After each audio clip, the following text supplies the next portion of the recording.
তো বন্ধুরা আমরা চলে এসেছি আশ্রম। আজকে আশ্রমের পূজা বটে। আশ্রমটা খুব সুন্দরভাবে সাজাইছে।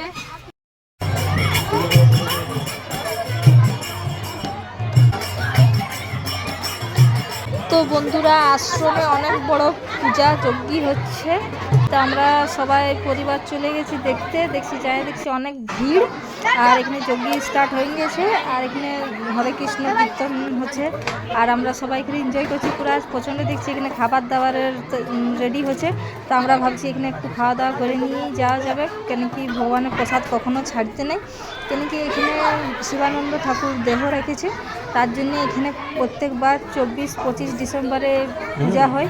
তো গোটা মন্দিরটা ঘুরে দেখলাম। ছোটোতে যেরকম দেখে গেছি সেরকমই আছে। ভগবান শিবানন্দ বাবা দেহ রেখেছি।